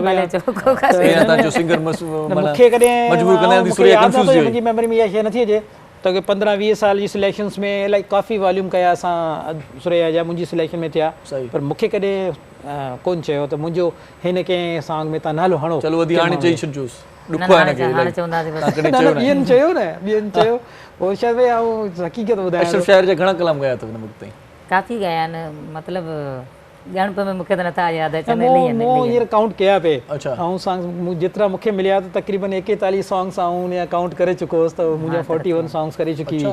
ऐं अञा पोइ मूं पुछा कई त मुंहिंजा इलाही सॉन्ग्स अहिड़ा आहिनि जेके यादि न पिया अचनि मुंहिंजी मेमोरीज़ में।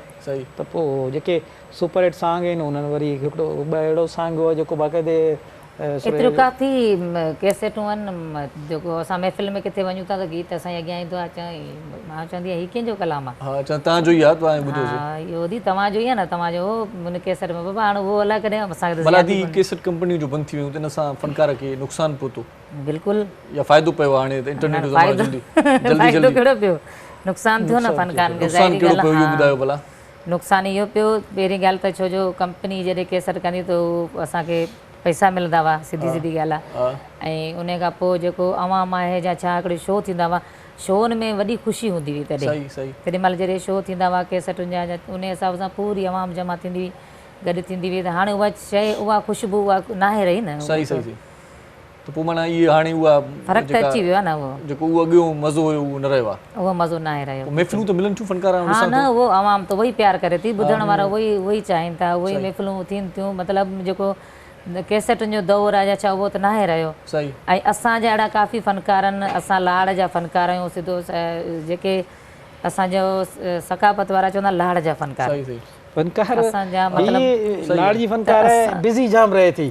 यकीन करियो प्रोग्राम चयोमांसि हलूं था सिंध टीवी प्रोग्राम ते, त मूंखे चई मुंहिंजो प्रोग्राम आहे माना शादी राति शादी गई जो प्रोग्राम हो बदीन साइड जे किथे, उतां सिधो माना वाइंड अप करे सिधो मुंहिंजे घर आई आहे, यानी फजर जे टाइम ते मूं वटि घर पई थी अचे, त माना सुती अञा न आहे टाइम ते। माना असांजा लाड़ में तमामु सुठा सुठा फ़नकार आहिनि, जीअं त अलानो जुणे जो तमामु सुठो फ़नकार आहे, सुरीलो आहे, बिल्कुलु बिल्कुलु असांजो सीनियर आहे शहर में हिकिड़ो माण्हू। हा तमामु सुठा आहिनि, ऐं ॿिया बि अहिड़ा काफ़ी फ़नकार आहिनि। ऐं उन सां गॾोगॾु असां त पाण जी ॻाल्हि नथा कयूं, पर पोइ बि जेको सकाफ़त खानते वारनि खां असांखे शिकायत आहे, छो जो असांजे जेके लाड़ जा फ़नकार आहिनि पोइ हुन में आउं बि आहियां, ॿिया बि फ़नकार आहिनि, उन्हनि खे इग्नोर कंदा आहिनि हर चकर में, उन्हनि खे उहो नथा ॾिए, छो जो असांजो हक़ु आहे, असां बि हिकिड़ो सिंध जो हिसो आहियूं न, हिते आहियूं। ॻाल्हायो आहे, आवाज़ उथारियो आहे, कंहिंसां चयो अथव कंहिं, हाणे त आवाज़ तव्हांजो पुछी वियो, अॼु पुछे पियो, हूअं कॾहिं कंहिं महफ़िल में कंहिं चङे माण्हू खे सकाफ़ती माण्हू चयो अथव कॾहिं? हा, छो त अॼुकल्ह ईअं ई आहे न, जीअं वताए फ़क़ीर आहे, खंगण खूकण सां कमु थी, हा बिल्कुलु सही, चुप रहंदो त केरु घुराईंदो। जेके असांजा ॾिसो न, असांजी इहा न आहे त असां कंहिंजी शिकायत करूं या कंहिंजे मथां को इहा ॻाल्हि न आहे, पर जेके असांजा अॻुवान सकाफ़त खानते या ज़ाहिरी ॻाल्हि आहे, उहे सभु जेके जंहिंजो जेतिरो हक़ु आहे उनखे ओतिरो ॾियणु खपे। सही सही सही। असांखे लाड़ वारनि खे उहो हक़ु नथो मिले, पोइ हुन में सुरैया सुमरो बि आहे, अलानो जुणे जो बि आहे, अहिड़ा महबूब ख़ासि केली, मतिलबु असां ॾांहुं जेको जिते बि नालो हलंदो लाड़ ऐं फ़नकार ज़रूरु को न को मशहूरु कामयाबु सुठो ॻाइण वारो ॿुधण में ईंदो। सही सही सही।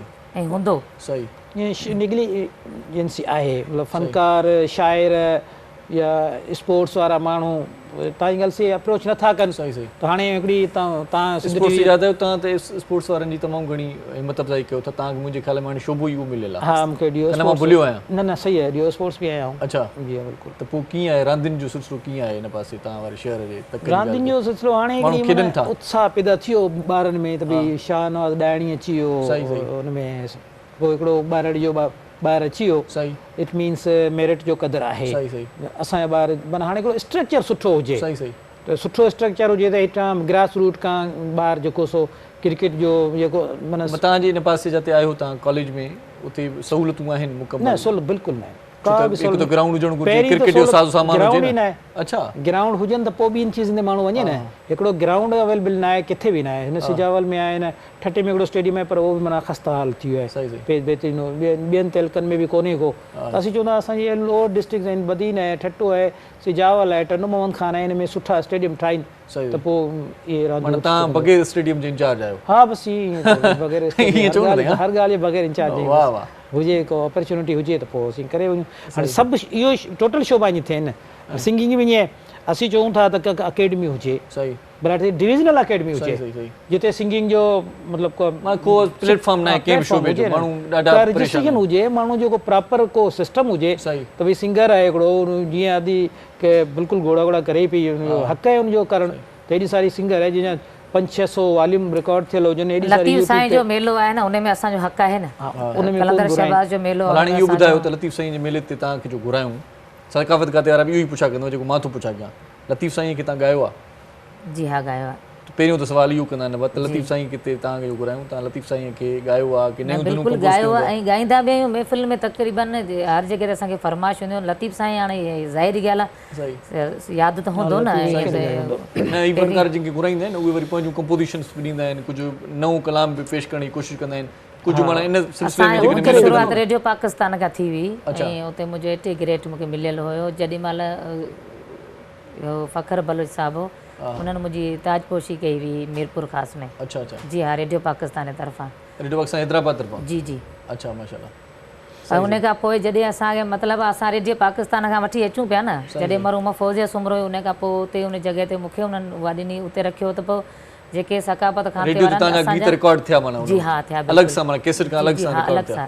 जी सही सही। त सकाफ़त खाते में लतीफ़ साईं जे मेले ते असांजो हक़ु आहे, कलंदर शहबाज़ ते असांजो हक़ु आहे, जेके बि मेला आहिनि सकाफ़त खाते कहिड़ा बि प्रोग्राम आहिनि असांजो हक़ आहे। सही सही, बल्कि थियणु घुरिजे थोरो मट सट हुजे, साॻे असांखे फनकार न हुजणु घुरिजे। बिल्कुलु चेंज हुअणु घुरिजे न, लाड़ जी फनकार सभु असांजा भाउ आहिनि, उहो ॻाल्हि कोन्हे, असां सभु सभिनी सां असांजी मोहबत आहे, पर कॾहिं किथे केरु हुजे कॾहिं किथे सदाईं उहे न भले भले सभई गॾु हुजनि, ईअं बि न आहे हिकिड़ो हिकिड़ो हुजे या बसि न, सभई गॾु हुजनि, पर जेतिरो जंहिंजो हक़ हुजे उनखे ओतिरो मिलणु खपे। गॾु हूंदा त हिकु राति में केरु ॻाईंदो? न 4 रातियूं आहिनि महफ़िल समाज जी हिकिड़ी राति हूंदी आहे, न 4 रातियूं हूंदियूं आहिनि, मेले जूं 4 धमालूं हूंदियूं आहिनि। बहरहाल उहो असांखे उन्हनि खां शिकायत ज़रूरु आहे, उहो असां चऊं पिया मिठी मिठी शिकायत आहे, मिठी मिठी कोन्हे, तकलीफ़ वारी आहे। सही सही, शिकायत जो अंदाज़ मिठो आहे, लाड़े माण्हू उनजो ॻाल्हाइण जो स्टाइल ई शिकायत बि ॾिसो केॾी मिठी तरीक़े सां शिकायत कई अथई न, मां सां कुझु बि कोन थींदो, चवंदा का तकलीफ़ ई न आहे, ॾुख ई न आहे, दर्द ई न आहे, केॾी मिठी शिकायत कबी आहे। नंढी साई वठंदो न त डायरेक्टर वरी मुंहिंजी शिकायत कंदो मालिकनि खे, साई वठे कोन, नंढी साई वठंदो नाज़रीन, असां सां गॾु रहिजो, ॾिसंदा रहिजो पंहिंजो प्रोग्राम सलाम सिंध। मुझे सिंध के सलाम सलाम सुन, मुझे सिंध के सलाम सलाम सुन। सलाम सिंध में हिकु भेरो वरी तव्हांखे भलीकार चऊं था। अदी सुरैया सुमरू बि असां सां गॾु आहे, अशरफ शाइर साहिबु ऐं गॾोगॾु नासिर कुरैशी साहिबु असां सां गॾु आहे। सो अदी सुरैया पाणी बि पी वरितो आहे, सो हाणे तव्हांजो गलो ठीकु थी वियो हूंदो, हिकिड़ो कलाम सुठो वरी तव्हां असांखे ॿुधायो दिलि चए थी, छा ॿुधाईंदो हाणे वरी? तमामु सुठो गीत आहे, मुंहिंजी केसर जो ई नओं आहे, जेको शाइर केरु आहे भला यादि अथव? केसर जाखरो। न शाइर इलाही थी आहे न, यादि न रहे। जी हा, नओं शाइर आहे, नओं शाइर जो जान हले थो पियो हींअर।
दिल के टुकड़ा करे थी वही तू परे, दिल के टुकड़ा करे थी वही तू परे, ये सजा न दे हाणे मूंखे जीअण जो दुआऊं न दे हाणे मूंखे जीअण।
वाह वाह वाह वाह हाणे मूंखे जीअण जूं दुआऊं न ॾे। केसर साहब जो कलाम ॿुधाई हो जी सर नूरियाबाद जो ज़िक्र हो जी ख़बर पई त नूरियाबाद में रहे थो तो अॻे जा शाइर इहे माना सॼो शहर ई ॿुधाए छॾींदा पाड़ो ॿुधाए छॾींदा गिटी नंबर माना माण्हू डायरेक्ट ख़त लिखे न इहो छा था करो अॻे ई कंदा हुआ हाणे त माना अञा कुझु मिनिमाइज़ करे आहिनि चीज़ुनि खे छो भई अॻे त बाक़ाइदे उहो फ़ोन नंबर बि छॾंदा हुआ सही सही सुबुह असांजो फ़ोन नंबर हीअ आहे फलाणी जॻह ते रहूं था इहो वॾो कमु हिन ते पाण ॻाल्हायूं था हेॾे बि नासिर कुरैशी साहिब असां गॾु आहिनि की वञिणो पिया आहे काॾे त पोइ तकिड़ो तकिड़ो नासिर साहब खां कुछ कम ॻाल्हियूं जेके आहिनि उहे पुछा करे कंटोनमेंट की इलेक्शन होती है तो गेमा गेम में होती है कि कुछ होगा बेहतर होगा तो हो जाती है तो कुछ नहीं होता क्या कहेंगे आप? कंटोनमेंट के इलेक्शन देखिए हमारे अपने ओपिनियन के मुताबिक कंटोनमेंट होना ही नहीं चाहिए शहर में। अच्छा दुनिया के शहरों में कंटोनमेंट नहीं होता। कंटोनमेंट मतलब ये है कि जहाँ फौजी तनसीबात हो अच्छा उसका सिविलियन से क्या ताल्लुक है। फौजी तनसीबात इदारे संभालें और कंटोनमेंट को शहर में शामिल होना चाहिए। कराची के साथ एक सबसे बड़ी बदकिस्मती है कि यहाँ 25 इदारे काम कर रहे हैं, KDA, KMC, DMC, water board, फलां एक ज़मीन मुख्तलिफ हिस्सों में बटी हुई है, ज़मीनों के झगड़े इदारों के दरमियान है। क्यों ना इसको ख़त्म करके एक इदारा हो KLD जैसे थानों की हदूद होती हैं इस तरह से हो गया सारा। जी जी नहीं हदूद के अलावा भी प्रॉब्लम है कि एक ही ज़मीन के टुकड़े पे वाटर बोर्ड भी दावा करता है, KMC भी दावा करती है, DMC भी दावा करती है, झगड़े होते हैं, कब्जे हो जाते हैं। उस सबको ख़त्म करने के लिए एक प्रॉपर सिस्टम हो, KLD कराची लैंड डिपार्टमेंट हो, वो इदारा जो है सारी ज़मीन उसके पास हो और उसके पास रिकॉर्ड हो। इस तरह जो ज़मीनों में जो घपले बेईमानी हो जाती है, चाइना कटिंग हो गई, दुनिया भर के दीगर मसाइल हो गए, सुप्रीम कोर्ट ने जैसे अब एक्शन लिया है, ये प्रॉब्लम इतनी पैदा हुई है कि सुप्रीम कोर्ट को उसमें एक्शन लेना पड़ा। तो इतने बड़े शहर में प्रॉपर हमारे पास ज़मीन का भी कोई सिस्टम नहीं है, कोई इदारा एक नहीं है कि हम जाएँ और वो इदारा उसको कर ले। इसी तरह ये बिल्डिंग कंट्रोल है या हमारे जो वाटर बोर्ड है या जिस तरह के सर्विसेज देने वाले इदारे हैं, ये इदारे भी एक सिस्टम के मातहत होने चाहिए। मुख्तलिफ लोग मुख्तलिफ इदारों को ऑपरेट करते हैं, उसका नतीजा होता है कि जैसे एक मरीज़ के ऑपरेशन कई डॉक्टर करें और हर एक का एक दूसरे से इख्तिलाफ हो, तो जो मरीज़ का हाल होगा वो कराची का हाल। सही बात है, सही बात है। या वो डॉक्टर मशवरा करते होंगे एक दूसरे से, या मरीज़ से बार बार पूछें आपको क्या मसला है, मरीज़ तंग आ जाता है। तो इस तरह ज़मीन की बात आपने की, तो ज़मीन वाकई में कराची में ऐसा है कि जो रहने वाला है उसको भी पता नहीं कि मेरा है कि नहीं, जी ऐसे ही ये हक मेरा है कि नहीं, इस तरह से भी होता है। तो कंटोनमेंट होनी नहीं चाहिए आपके ख्याल में? मेरा ख्याल है कि कंटोनमेंट शहर से बाहर होनी चाहिए। ये इंस्टॉलेशन शहर से बाहर होना चाहिए और अगर कहीं कंटोनमेंट इंस्टॉलेशन में तो वहाँ पे ये सुप्रीम कोर्ट ने भी अभी कहा है सिविलियन जो आबादी है वो आबादी एक इदारे के मातहत होना चाहिए, शहर का एक सिस्टम हो। हमारा जो डिमांड है, हम कहते हैं कराची में मेगा सिटी गवर्नमेंट सिस्टम होना चाहिए। इतने बड़े शहर को चलाने के लिए सिस्टम भी उतना ही कम्प्रीहेंसिव होना चाहिए और ये तमाम जो ज़मीनें हैं ये उसके मातहत KLD कराची लैंड डिपार्टमेंट बना के उसमें मर्ज कर दी जाए ज़मीनें। वैसे आपको ये ख्याल क्यों आया, इतने सारे कराची में लोग रहते हैं, आपने क्यों सोचा कि भाई मुझे करना चाहिए, उठना चाहिए? वैसे क्या मुश्किलात क्या थी पेश आई? खूबसूरत शायरी मैंने अभी सुनी है। कभी को आतंका बंदा यार गैस नहीं है, पानी नहीं है, प्यारी ज़बान में बोलता हूँ सिंधी, लेकिन चूंकि उर्दू में बात हो रही है, मैं आपको शायरी में ही इसका जवाब दूँ। वाह वाह। अमजद इस्लाम अमजद ने एक नज़्म लिखी थी, तो 2 मिनट मुझे चाहिए। सही सही। एक ऐसी आग लगी शहर में कि सारा शहर भड़कते फैलते शोलों में घिर के जलने लगा। वहीं कहीं किसी तालाब के किनारे पर था एक शजर के जिसकी घनेरी शाखों में दुबक के बैठे हुए थे कई परिंदे चुप, पर उनमें एक था ऐसा जो मुस्तरिब था बहुत। वो अपनी चोंच में पानी के चंद कतरों को उठा के लाता था बड़ी मुश्किलों से, फिर उनको भड़कती फैलती आग पे गिराने लगता था। शजर पे बैठे हुए तायरों ने उससे कहा, तुम अपनी जान को हलकान कर रहे हो क्यों? तुम्हारे गिराए हुए इस जरा से पानी से ये बेपनाह सी आतिश तो बुझने वाली नहीं। कहा परिंदे ने, ये बात मैं भी जानता हूँ कि मेरे गिराए हुए इन चंद कतरों से ये बेपनाह सी आतिश तो बुझने वाली नहीं, मगर मैं चाहता हूँ जब जिक्र हो इस शहर के मकीनों का कि जो अपने हाथों से अपना ही घर जलाते थे, तो मेरा नाम लिया जाए उन दीवानों में, यहाँ जो आग लगाते नहीं बुझाते थे। तो आप परिंदे हो गए माशाल्लाह। नहीं, ये हम सब शहर के परिंदे ही हैं, बासी हैं हम सब, और हमें वाकई ये इस तरह के हालात पैदा करने चाहिए कि हम खुशी से ज़िंदगी गुजारें। हम लोग खुश हो, हम लोगों के पास सब कुछ है और खुशी ना पैदा, इसलिए कि हम एक दूसरे से। लेकिन जो परिंदे कैद हैं बेचारे, घरों से निकलते नहीं, उनके लिए क्या कहेंगे? भाई निकलना चाहिए, आवाज़ उठानी चाहिए, जो कुछ भी हो रहा है चुप चुपात में हो रहा है, खामोशी है, मतलब अपने हिस्से का काम सबको करना चाहिए। देखिए, मेरा काम जो है, हम सब का काम जो है, अल्लाह ने हमको पैदा किया, हमारा काम है अपना पार्ट प्ले करना, अपना काम करना। नतीजा जो है अल्लाह के हाथ में होता है। और कभी कभी ऐसा होता है कि सालों, हम तारीख जब पढ़ते हैं तो हमें मालूम होता है कि बहुत से लोगों ने सालों जद्दोजहद की और कुछ नहीं हुआ, लेकिन जब वो दुनिया से चले गए तो उनका किया हुआ काम जो है वो उसने दुनिया में बड़ी अहमियत। कार्ल मार्क्स ने अपनी ज़िंदगी में कोई अहमियत नहीं हासिल की, परेशान पता चलता है कि रोड में छुप के रहा, अपने बच्चों के साथ परेशान रहा, लेकिन उसके बाद उसका नज़रिया इतना एक्टिव हुआ कि उसकी बुनियाद पे दुनिया में बड़े बड़े मुल्क, बल्कि एक ब्लॉक वजूद में आ गया था, कम्युनिस्ट ब्लॉक। इट मीन्स कि हम कोई नज़रिया या कोई चीज़ या कोई बात दुनिया में ज़ाय नहीं होती, हमें उसे करना चाहिए। और अगर हम कहीं गलत हैं, हमें अपनी तस्हीह भी करना चाहिए। हमारे यहाँ सियासत जो है वो फ़ायदा उठाने का नाम हो गया।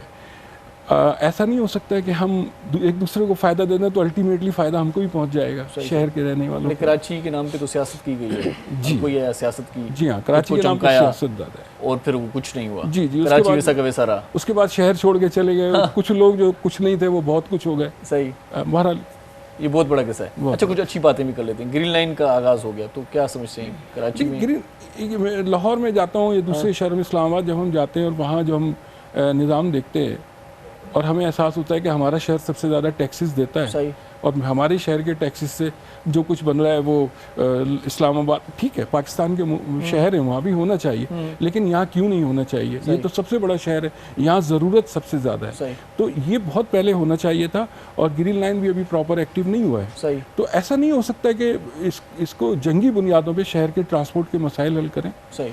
अब जब ट्रांसपोर्ट नहीं है तो हर शख्स कोशिश करता है कि मोटरसाइकिल या सवारी ले ले, उसके नतीजे में हमारी सड़कें लोड उठाने के काबिल नहीं रहती हैं। दुनिया में मास ट्रांजिट सिस्टम होता है, दुनिया में कोई शहर इतना बड़ा है ही नहीं आज दुनिया की आज की मालूम तारीख में जो बगैर किसी बड़े ट्रांसपोर्ट के निज़ाम के तहत चल रहा हो, लेकिन हमारे यहाँ ये हो रहा है। मुस्तकबिल की एक प्लानिंग होती है, कोई टूटा हुआ पुल देखते हैं तो एक अलग से पुल बनाई जाती है या कुछ बंदोबस्त किया जाता है। हमारे यहाँ ये नहीं है, टूट गया तो बस छूट गया। सर ये बिल्कुल ठीक कह रहे। मुंबई में गया, मुंबई अब बम्बई कहते थे, अब मुंबई कहते, तो वहाँ अंग्रेज़ों ने जो ट्रेन सिस्टम था, इलेक्ट्रिक ट्रेन चलती है और वहाँ बहुत पहले बना दिया था। और वहाँ उसका नतीजा कि रोडों पे ट्रैफिक कम है, सस्ती सवारी, अच्छी सवारी और जल्दी पहुँचने वाली। अभी दिल्ली में जो है अंडरग्राउंड ट्रेन है, क्यों नहीं कराची में बन सकती है? सही। कराची में एक मलेशिया की कंपनी ने अब से तकरीबन 15-20 साल पहले कायदाबाद से और टावर तक एक एलिवेटर जो है रोड बनाया, उन्होंने उसकी तजवीज़ दी थी। उसका सिविक सेंटर में डिज़ाइन भी बहुत अरसे तक रहा, लेकिन उस पर शायद किसी भी वजह से शायद उनसे अंडरस्टैंडिंग नहीं बन रही होगी, वो उनसे नहीं लिया गया, पैसे भी वो खर्च कर रहे थे और वो कहते थे कि हम इस पे जो टैक्स लेंगे हम इससे पूरा कर लेंगे। हमारा तो कुछ भी नहीं लग रहा था, मगर हमारे साहिबान इख्तिदार ने जो आज भी शहर में सियासत कर रहे हैं उन्होंने उसको होने नहीं दिया। 50 रुपये उनका शायद टूल टैक्स था और 6 उनके इंटर और एग्जिट थे, और आप कायदाबाद से अगर टावर जाना चाहें 10 मिनट में पहुंच सकते थे। अच्छा, तो क्यों नहीं हम इतनी फैसिलिटी अपने शहर को, अपने लोगों को क्यों नहीं देना चाहिए? कुरैशी साहब, एक तो बात यह है कि कोई मनसूबा स्टार्ट हो जाता है, अच्छी बात है, चलें ग्रीन लाइन भी स्टार्ट हो गई, 2-4 बसें स्टार्ट हो गई, लेकिन वो मनसूबे मुकम्मल चल नहीं पाते, आगे चल के मतलब ख़त्म हो जाते हैं। ये क्या वजह होती है? एक तो मैसेज भी दे दीजिए इसके साथ ही। देखिए, हमारे यहाँ शायद मुझे लगता है कि हमें अपने शहर से दिलचस्पी उतनी नहीं है जितनी होना चाहिए। हमारा घर है, हमें क्यों नहीं है? देखिए, और तो जो हमारी खराबियां हैं, करप्शन है, दीगर मसाइल हैं, उनकी वजह से भी मंसूबे नाकाम होते हैं। लेकिन शायद हम लोगों को भी, शहर के रहने वालों को भी अब उससे इतनी दिलचस्पी नहीं रही है। ये मेरे शहर, जिस तरह मुझे अपने घर से प्यार है, मुझे अपने शहर से, अपनी गली से, अपने मोहल्ले से। 1-2 महीने के बाद इनके स्पेयर टायर भी नहीं मिलेंगे। जी, चलिए, कोई मैसेज देना चाहेंगे? मैं ये चाहता हूँ कि हम लोग कराची के रहने वाले तमाम इख्तलाफात भुला के हम एक प्लेटफार्म पर आएँ। हम इस शहर को वो शहर बनाएं कि कल हमारे शहर को, ये बहुत बड़ा शहर है, 7वां 6वां बड़ा शहर है आबादी के एतबार से, हम इसको क्यों नहीं तरक्की याफ्ता शहरों के हम पल्ला बना सकते हैं? शहर तरक्की करेगा, मुल्क तरक्की करेगा, मुल्क तरक्की करेगा, बहैसियत पाकिस्तानी मैं भी तरक्की करूँगा, हमारे इलाकों में भी तरक्की आएगी, हमारे छोटे छोटे इलाकों में भी तरक्की होगी। बहुत शुक्रिया नासिर कुरैशी साहब, आप हमारे प्रोग्राम में तशरीफ़ लाए। सो नासिर कुरैशी साहब खे काॾे वञिणो आहे, इनजे करे उन खां मोकिलायूं था। तव्हां असां गॾु रहंदासीं, अदी सुरैया बि गॾु आहे, अशरफ शाइर बि गॾु आहे, ऐं इरशाद शाइर बि गॾु आहे, ईअं बि चई सघूं था पाण। नड़ी साई वठूं था, काॾे न वञो, असां सां गॾु रहिजो, ॾिसंदा रहिजो। सलाम सिंध। मुझे सिंध के सलाम सलाम सिंध, मुझे सिंध के सलाम सलाम सिंध। सलाम सिंध में हिकु वरी तव्हांखे भलीकार चऊं था। सो असां सां गॾु अशरफ शाइर साहिबु ऐं सुरैया सुमरो असां सां गॾु आहे। सुठो ॻाए थी माशाल्लाह, ऐं आवाज़ में सोज़ आहे, दर्द आहे, तरनुम आहे, ऐं जेका कैफ़ियत आहे उहा कुर्ब वारी आहे। दिलि चवे थी इन में वरी हिकिड़ो सुठो कलाम ॿुधूं। शाइर साहिबु, छा ख़्यालु आहे? हाँ, बिल्कुलु बिल्कुलु। पोइ वरी पंहिंजी कचहरी कयूं था पाण, त हूअं ई मूं बि फ़ोन ते बि कचहरी कंदा रहंदा। सो हिते अदी सुरैया पहिरियों पहिरियों आई आहे। हाँ, न ज़्यादा टाइम भले सुरैया के सॉन्ग से ॾियो सही है। वाह वाह, अदी वाह वाह कयो। जी, जुमन माछी छा ॿुधाईंदो हाणे? मुंहिंजी गैस जो ई गीत आहे, तमामु सुठो आहे, शाइर जुमन माछी। माशाल्लाह, ॿुधाईंदुसि। वाह वाह जी।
सॼी सॼी राति सुती बि न आहियां नहीं सूर ई सूर आहे कलाम में वाकई सुती सॼी राति कोन थो शादी मां सिधो हिते तो रियलिटी ॿुधाईंदो बढ़िया सुठी ॻाल्हि हक़ीक़त माण्हू बयान बि करे बयान करे रही वाह वाह ॾाढो सुठो कलाम हुयो ऐं ॾाढो सुठो अंदाज़ हो तव्हांजो आवाज़ बि ॾाढो ज़बरदस्त आहे अशरफ शाह साहिब मूंखे पंहिंजी ज़ाती ज़िंदगी जे बारे में थोरो पुछणु ॾियो अॼु दिलि बिल्कुलु बिल्कुलु पुछी सघंदा सो लिखंदा आहियो सॼी सॼी राति लिखंदा आहियो या कॾहिं कॾहिं थलो लिखियो वरी मिसरो पोइ सुभाणे लिखिबो कॾहिं ईअं कैफ़ियत हूंदी आहे छा कंदा आहियो न लिखण लाइ अरशद भाई बसि इहे मतिलबु ईअं को पूर पइजी वियो अच्छा त लिखी छॾियोसीं पोइ कंप्लीट करे ई पोइ छॾींदो आहियां का शइ त मूं अॻु में शायदि तव्हांखे ॿुधायो त कोई 18-19 डायरीज़ मूं वटि कंप्लीट आहिनि अच्छा किताबी शकिल ॾियण जे मूड में आहियां अच्छा पर वरी इहो टाइम जा इशूज़ आहिनि सही सही टाइम आहे बि पर पोइ माना अलाए छो मैनेज कोन थो थिए बसि इन करे पोइ लिखंदा आहियूं त पर्सनली घर भाती छा चवंदा आहिनि ख़ुशि थींदा आहिनि बेज़ार थींदा आहिनि त रुॻो लिख लिखां लॻी पई त अचे थो ऑफिस मां रुॻो लिख लिखाए न न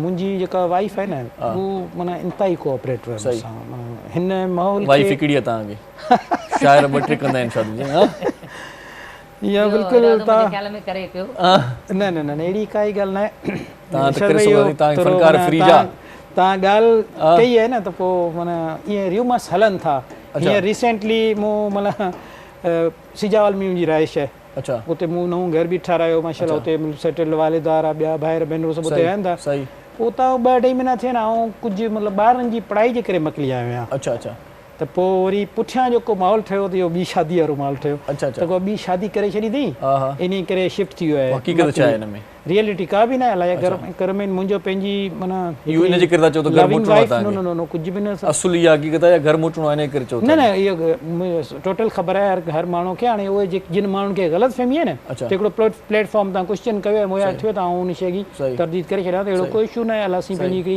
लविंग वाइफ मुंहिंजा मुंहिंजूं नियाणियूं आहिनि सही 3 मुंहिंजा पुट आहिनि ऐं माशाल्लाह ज़बरदस्त ख़ुशहाल ज़िंदगी आहे माशाल्लाह ऐं उनमें ॿी शादी अरमाननि ॾे पाणी फिरे छॾियो तव्हांजे दोस्तनि माना इहो 5000 वार बि ठाराए छॾियो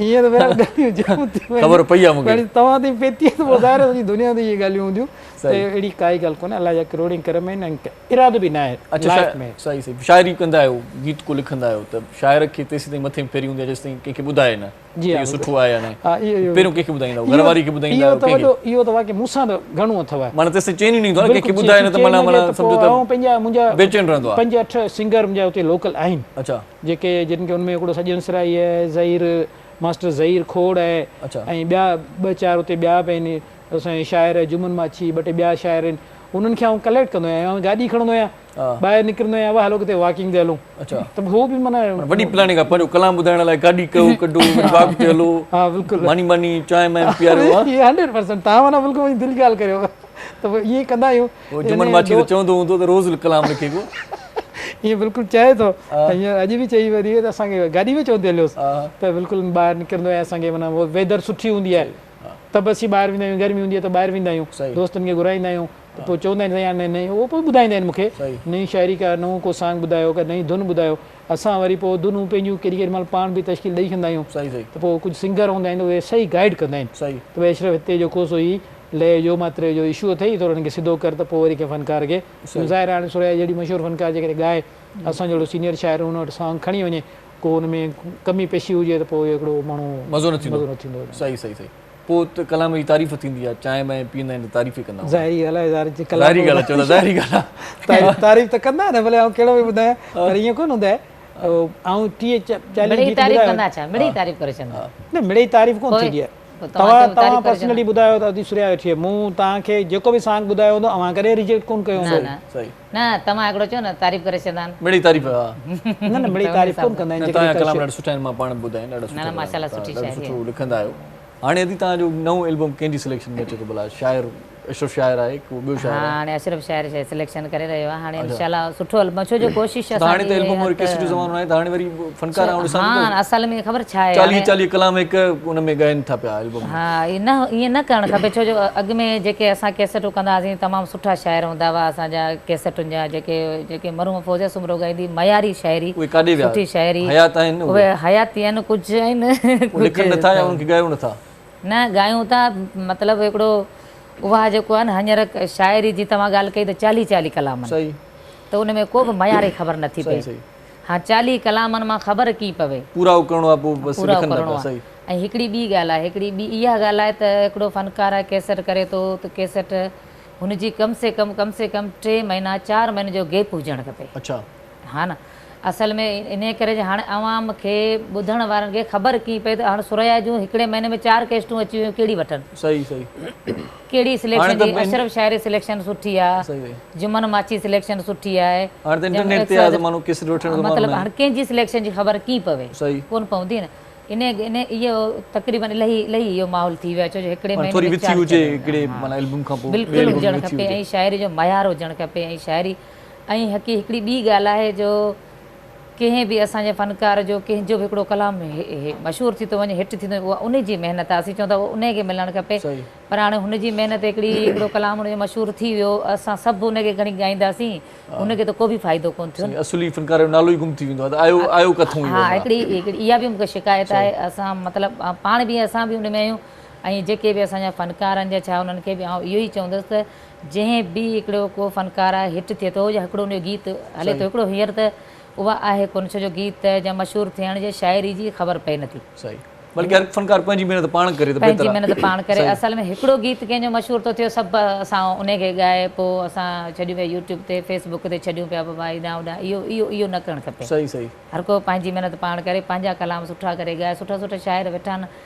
अशरफ शाइर जी माशाल्लाह अहिड़ा शाइर असांजा काफ़ी आहिनि, सुठियूं धुनूं ॻाइनि, सुठो हिकिड़ो मौज़ू ॻाइनि, जीअं असांजूं मरूम फ़ौज़े सुमरो जा कलाम जेके बि तमामु बहितर सुठा रहिया, सही, ऐं उन खां पोइ मां पंहिंजी तारीफ़ नथी कयां, मूंखे उहो ई साॻी शाइरी उहो ई सेम उहो ई ॻायो आहे मूं, सही, त सुठी मयारी शाइरी बि ॻाइनि, ऐं उन हिसाब सां जेको आहे न कैसेटूं कनि था, त कैसेटनि में सभई जेके बि असांजा फ़नकार आहिनि उन्हनि खे इहो हिकिड़ो जीअं चवंदो आहे हिकिड़ो पैगाम ॾिजे, ॾियां थी त बाबा 4 महीना 5 महीननि खां अॻु में कैसेट तव्हां 4 महीने में 7 कैसेटूं अची वेंदियूं, ख़बर त कोन पवंदी न फ़नकार कहिड़ो, शाइर कहिड़ो, बाक़ी कलाम बि 40 हूंदा त पोइ ख़बर न पवंदी कहिड़ो सुठो कलाम लॻंदो या न लॻंदो, कलाम विञाइजी था वञनि, केसि ताईं ॿुधी वठंदा, सही सही विञाइजी था वञनि, माण्हू थोरो थोरो ॿुधंदा, सही, हा न, माण्हू एतिरो त कोन की हाणे 40 कलाम लाइ 10 कलामनि त देरी कोन थी थिए, ख़बर ई कोन थी पए, अॻे 10 कलाम हूंदो आहे, सिर्फ़ु 10 कलाम। सही सही सही, भला तव्हां केतिरनि ॿोलियुनि में ॻायो आहे? मूं तक़रीबन सिंधी में त ॻायो आहे, उन खां मारवाड़ी ॻायो आहे, उर्दू में बि ॻायो आहे, सराइकी में ॻायो आहे, बलोची में ॻायो आहे, काफ़ी जेके ॿोलियूं आहिनि मूं ॻाए चुकी आहियां, अञा बि कोशिशि आहे जेके बि ॿोलियूं इंग्लिश में कोशिशि कयूं था ॻाईंदासीं, लिखी ॾियो त ॻाईंदो न, हा ॻाए वेंदासीं। अच्छा, फोक ऐं लोक म्यूज़िक खे तव्हां तरजीह ॾियो था, घणो ॻायो था? ॿी का म्यूज़िक तव्हांखे वणंदी आहे, पॉप म्यूज़िक या जेकी तेज़ गाना हूंदा आहिनि उहे तव्हां ॿुधंदा आहियो? जी न, छो असांजो जेको आहे न फोक रंग सां वधीक आहे लॻाव, छो जो उन में हिकिड़ो अलॻि वैरायटी आहे, ऐं हू जेको आहे उहो सभु अलॻि आहे, ऐं असां जेको फोक ॻायूं था त उन में असांखे जेको ॿुधण वारा उनखे वधीक पसंदि था कनि, त असां उहो ई ॻाईंदासीं, ऐं असांजी दिलचस्पी ऐं घणो उन ते ई हूंदो आहे। सही, कॾहिं ऑफर अचे सुठा ॾोकड़ बि मिलनि, का कंपनी चवे त तव्हांखे ॻाइणो आहे, पॉप म्यूज़िक ॻाइणी आहे, त ॻाए वेंदो? ॻाए त वेंदासीं, बसि हे ॻाल्हि त जेको सुरैया जंहिंमें मशहूरु आहे त सुरैया उते ई मशहूरु रहंदी न। अच्छा, सुरैया मतिलबु हिकिड़ो त हाणे फोक रंग में मां ॻायां थी त बसि मुंहिंजो उहो ई सुठो आहे, उहो ई उनखे हिकिड़ी मोट मिली आहे, त ॿियो वरी कोन थींदो। और तूं यकदार चपड़ी ते ॻाइनि थियूं, कॾहिं इहो ख़्यालु आयो त भला हिकिड़ो एल्बम अहिड़ो बि कजे? हा हा, हर कंहिंजी वैरायटी अलॻि आहे, उहे ईअं ॻाइनि थियूं की ईअं बि ॻाइनि थियूं, अगरि ईअं करे थियो त ॻाए वेंदासीं, कोई मसइलो, इहो बि असांजे फोक रंग में शामिलु आहे। बिल्कुलु सही, जी हा, वाह वाह, ॾाढी सुठी ॻाल्हि तव्हां कई आहे। सो हिते इन सुठी ॻाल्हि ते हिकिड़ी नंढी साई आउं वठां थो, पोइ वरी सोचूं था त अदी सुरैया जेकॾहिं यकदार चपड़ीअ सां ॻाइणु शुरू करे त पोइ यकदार चपड़ी वॼाईंदो केरु, इहो बि सुवालु आहे, कि मोटी जी पुछा कयूं। नंढी साई वठूं था, ॾिसंदा रहिजो। सलाम सिंध। मुझे सिंध के सलाम सलाम सिंध, मुझे सिंध के सलाम